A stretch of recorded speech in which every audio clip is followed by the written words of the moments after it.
We open on a used car salesman trying to sell a car to this old couple. So why'd they stop making them in '92?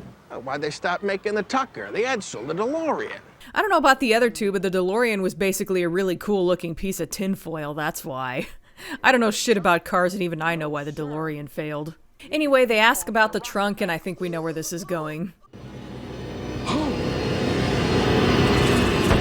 Back at the Francisco house. Hey, didn't they establish in the second episode that Susan got a job? Why does she seem to be home whenever George is at work?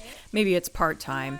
Anyway, welcome to the Halloween episode. Apparently it's their first Halloween, and Emily is explaining to Susan the concept of pumpkin carving. It's a Halloween tradition. Oh, like bopping for apples. Bobbing. We gut it. No! Yeah. We cut it open and rip its insides out. Oh, and you gotta carve a real scary face in it to ward off the demons. Demons. Hi. Hi, Jill. Holy crap, Jill still exists. You have to come to my Halloween party. I thought they couldn't play at Jill's house because her mom is a purist. That was like the whole point of Jill's existence in the pilot. Oh well, maybe Mom won't be home. If we're gonna mutilate this vegetable, we better do it before your father gets back. Susan is kind of weird about carving the pumpkin, even though she was ready to previously cut it up and serve it a minute ago. Well, we always wash vegetables before we serve them in. Meanwhile, George and Matt are sent to check out the recent newcomer deaths, where the victims were found with severed hands. You're only on board because your partner's from outer space. No disrespect intended. Mainly because George is a newcomer, so he might have some kind of insight. We follow up on the one on the dumpster in Slagtown. No disrespect intended. Later, they're at the morgue. I assume you're wondering if the victims were in a defensive stance, in which case the cut would come from the side or the bottom up, or at rest, in which case we'd look for a downward motion. Defensive. The victims were all alive during the attack and probably bled to death. Currently, no weapons were found and there's no known motive. The lady doing the autopsy hasn't had her lunch break. I have to wonder if they would really just eat right over the corpse like that, but I can imagine they'd be nonchalant enough about this job to not lose their appetites. Fingernail scrapings and bioscans. We'll throw every trick we got at those appendages if you find them. Glad to give you a hand. She drew the line at that joke, though. We sung a dance in the press. Just like Fred Astaire and Ginger Rogers. They were good with the press. I'll rent you the video. Back at the house, I have no idea why Uncle Moudry is using binoculars to watch TV. Maybe he needs glasses? Emily tells him about the Halloween party, but he doesn't think she should go. No one should leave the house until it passes. He tells her the legend of Tagdot, which is pretty interesting. He was a conqueror with fire in his hands and steel in his heart. He expected adulation, and when our great fathers gave him none, the night broke with their cries as his armies spread through the cities. Wow, the newcomer version of the boogeyman is very specific and pretty badass. Hands were severed and their victims painfully bled to death. Also sounds a bit like the case that Matt and George are on. And he walked among the bodies, and he cried, not for what he had done, but because there were no more to destroy. And now is the time for Tagdot to return, and again walk among his people. Nah. What do you mean, nah? Toward the end there, he sounds a bit like he was messing with her. You want to know what he did with the hands? No. I think you should keep all this to yourself. Let's not freak out Mom and Dad when I've got a party to go to. But once Emily leaves... Tagdot te mongosu, tote mishure. Back to Matt and George, another body was found. Both hands are missing. I can see that.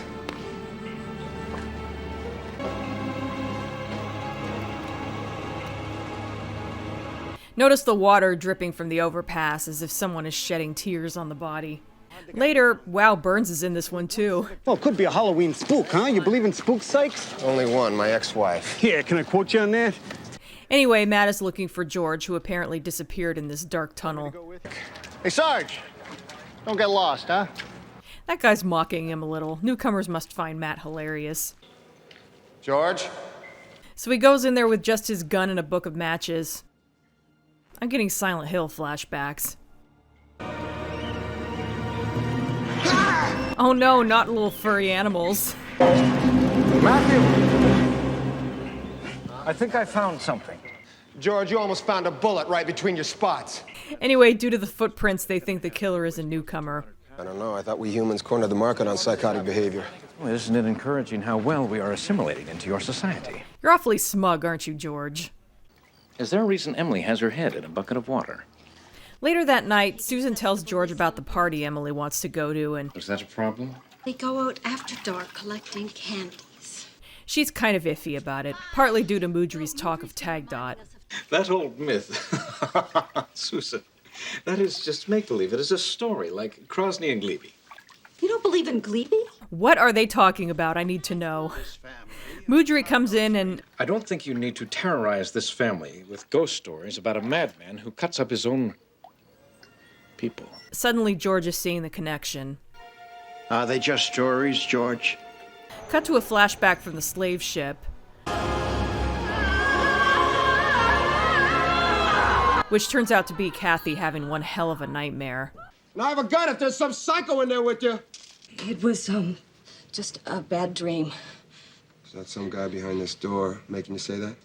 I love that Matt thought to check behind the door. I've seen so many kidnappers on TV just hide behind the door and the cop on the other side doesn't suspect a thing. I'd invite you in, but I'm a little tired. No, it's okay. I just, I heard you freaking out, and I thought, I don't know, it's a crazy neighborhood. So better knowing that you're nearby. Just hum already. Sure. Well, if you have another bad one, just down the hall, huh? Next day, George is telling Matt and Dobbs about Tagdot. Tagdot is what you humans call a boogerman. I don't know what a boogerman is, George. You mean boogeyman? Oh, yes, that's it. Throughout the ages, on the third equinox, that's now, he rose, taking sometimes a few, sometimes thousands. So, newcomer Michael Myers. There is an ancient drawing of Tagdot. Sykes, I got an idea. Why don't you get your partner here to check the mugshots to see if he can get a match? Dobbs is such an asshole. Presentation of severed hands in metal basins became a tradition by Tagdot followers at ceremonial gatherings. George, count your spots. Couldn't say nothing. And still a little racist like Matt, but not as bad as he used to be. It's just that I think it could be important. Look, George, enough of this make-believe land. You're a cop, not a comic book. Meanwhile, at Emily's school, they're talking about the party and Halloween. What's going on? And yikes. Back to Matt and George, they go to question this withered old newcomer man named Paul Revere, who doesn't go out much. Seems pretty unlikely that he'd be able to kill anyone. I live alone. I don't have many friends. He also basically has newcomer arthritis. What do you do? Research for the Central Library. Then Matt gets a call that something was found. We'll be back. I'm not going anywhere. Turns out to be the dismembered hands. Later, Matt stops by Kathy's apartment and asks about Tagdot. Maybe you better come in. Moodry talked about the original legend. Kathy talks about how the overseers used the legend to scare the slaves. They pumped gas to keep us submissive. But submission was not easy for some. Since we landed, I've heard that there was a group that acclimated themselves to the gas and tried to organize a revolt on the ship. Yes, you had to have had them outnumbered, what, 1,000 to 1? That's kind of weird because in the pilot she specifically talked about how she didn't know about any of the slaves fighting back, and she didn't know why because she didn't know about the gas either. Though I guess she could have learned these things since then. But she also didn't know who the overseers were either, so they could be playing fast and loose with continuity. It won't be the last time. Fear became more painful than death. All we had to do to escape the torture was lay back and breathe the gas. And that's what I did. Anyway, it turns out that the tattoos on the overseers may have had a purpose other than just being a symbol. I was told that it neutralized the gas. The next day, Matt goes to his desk and George is missing. Hey, you know what I bet? Maybe last night he read Snow White and decided to pick up 7 little midgets for questioning. Shut up, Dobbs. Did you see the results of the toxicological reports on those hands? Matt looks at the report and there's a photo of dismembered hands with the overseer tattoo on one of them. Meanwhile, George is paying Paul Revere a visit and... You found the tattooed hands, and the myth guided you to the metal basin. And reality led me to you. You drugged your victims first? Just a dart. Just enough to immobilize them. I prefer to see them bleed to death. Wow, this episode is barely half over and George is already getting a confession. And things get heavy pretty quick. You have the right to remain silent. No one has the right to remain silent. No one has the right to forget about the atrocities. And no one has the right to take the law into his own hands. He accuses George of forgetting his past. Is there a child they want you to forget? Which apparently includes him being separated from a third child that he never got back. I haven't forgotten. Hard as it is, George is still going to arrest him. If you do this, there's no one to take my place. There is no one to see justice done, and the butcher's only retribution will be to walk freely among us. But backs off. How can they possibly write laws to exterminate them? Later, apparently he didn't tell Matt about that conversation, and Matt is characteristically annoyed with him. Don't just take off when we got things to do. I am sorry. Those hands had tattoos. Only this time it's justified. I'm only on this task force because you're from outer space, remember? Yes, I remember. Fine. I know who I am. I know what I am and where I came from. Now, perhaps we can move past that and focus on the case we are assigned to. I swear, George saying something along the lines of, "Yes, I'm an alien, shut the fuck up," is a once-per-episode event. Hey, George, what is it? What is what? You look a little beat. Maybe you should knock off for the day. So George goes home just in time to find out about something Emily did. Just wanted to scare people. This is the costume she decided to wear to the Halloween party. And boy, is her timing bad. Hurting her! How did this happen? Fortunately, Susan stops him before he goes too far. She doesn't remember what they were, but they did. Oh, George's issues with overseers is really getting out of hand. Later that night, Moudry can tell that something has been bothering George. I didn't know there was so much hatred in me for the Klisansu. George, they will all disappear in time. That's not what matters. The Tagdot and his armies are gone and will never return. He says that Tagdot represents the hatred in all newcomers and they must fight it. Our myths, our legends, are rooted in truth, young man. They have survived to remind us of who we are, and where we have to go, and the standards we should live by. Good old Uncle Moudry. Later they go to bust Paul Revere, but he's not there. What they do get is his list of overseers, and George thinks that now that he's been caught, he's going to be a lot faster about killing the rest. Addresses of about 15 newcomers. Apparently that's how he spends most of his days.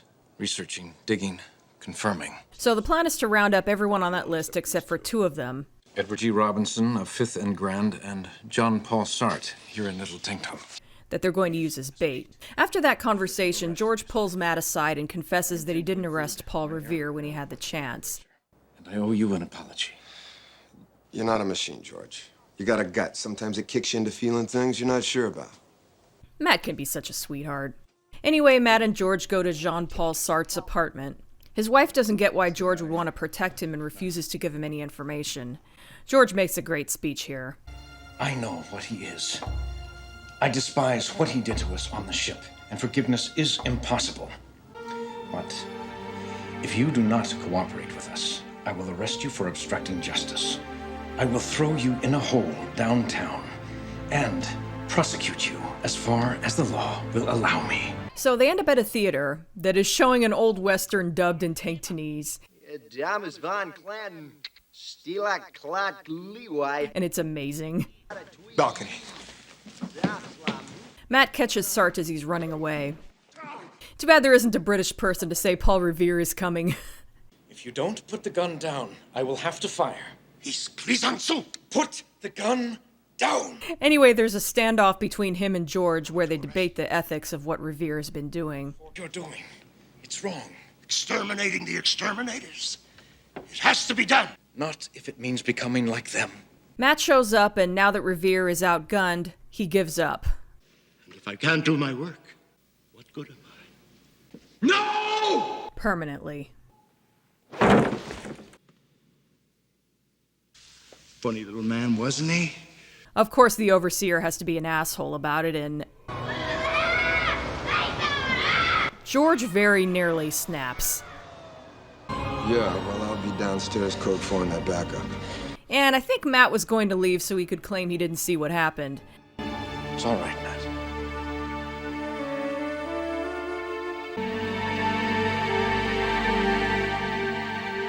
I think they're complicated, but they're so simplistic.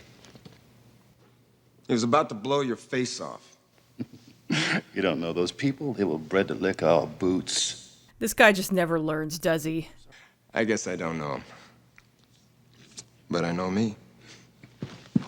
Knocked the spots right off of him. Sorry you had to settle for second best. Later that night, George comes home to find Susan asleep. How did it go?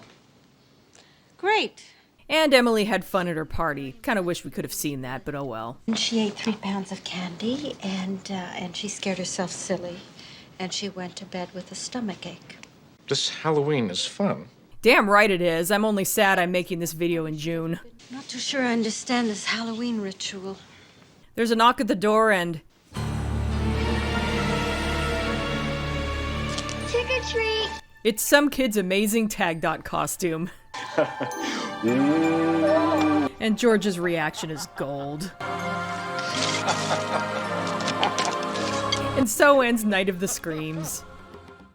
First of all, let me point out that I'm not sure the exact title of this episode. The companion book calls it Night of Screams, but IMDb calls it The Night of the Screams. I don't know which is right, so I just kind of split the difference and call it Night of the Screams because it sounds the most natural.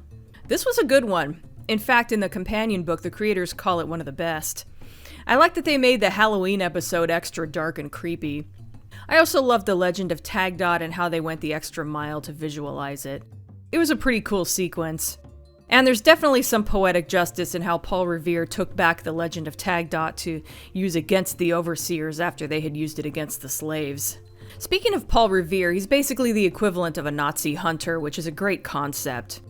Meanwhile, there's George, who would theoretically like to see the overseers killed as much as anyone, but he has to uphold the law. He believes in upholding the law, but it's not as black and white as he'd like it to be, and he comes very close to just letting Revere go because he also believes in what he's doing. They also dropped a bit of a bomb on us, that George had a third child who was taken from him and he never got back. I'm pretty sure that's referenced again, but I don't think we ever find out what happened to that kid. We definitely got to learn a lot about the overseers in this one, and it's all pretty dark. Speaking of overseers, Jean-Paul Sartre was played by Mitch Pileggi, who has been in a lot of things, but most people would probably know him as Skinner from The X-Files. So, great episode about ethical dilemmas and a fun Halloween episode. We even got to see Jill, though she only has one more episode to go. Next up is Contact. Happy Halloween, huh?